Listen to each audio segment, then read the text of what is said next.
दिन में तू ना हो वो दिन ही नहीं, जिस जीवन में तू ना वो जीवन नहीं।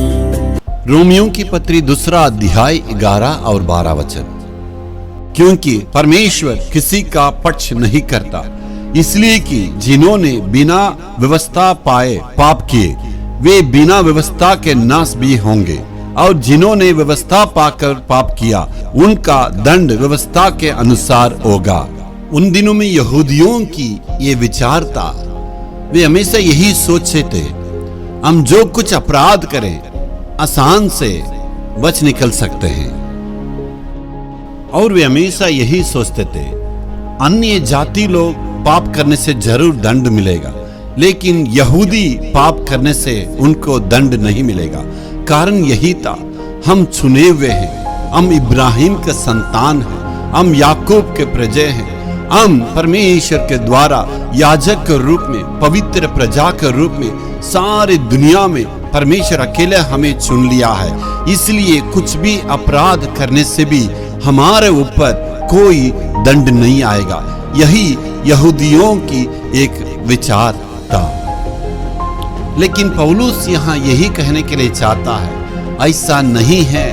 यहूदी या यूनानी या अन्य जाति कोई भी हो, पाप करने से जरूर दंड मिलेगा। शायद आप इब्राहिम का संतान कहला सकते हैं, आपको परमेश्वर ने चुना हुआ वंश है, लेकिन कोई भी पाप करने से दंड जरूर मिलेगा। यही इस 2 अध्याय में वो कहता है।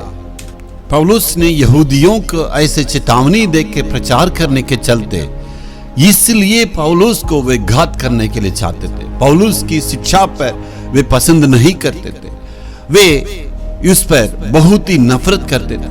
आज हम मसीह लोग हैं, परमेश्वर ने हमें जरूर चुन लिया। इसका मतलब ये नहीं हम कुछ भी करने से परमेश्वर उसको बर्दाश्त कर लेगा।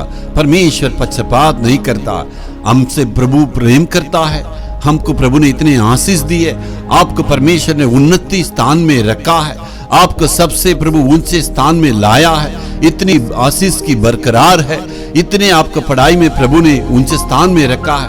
इसलिए मेरे जवान बेटे इस पर ध्यान देना है। आपको इस पाप से सावधान रहने के लिए आवश्यकता है।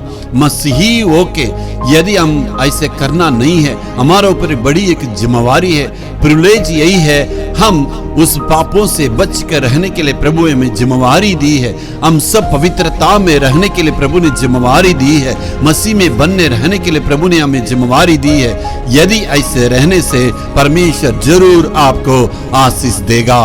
Hallelujah, hallelujah.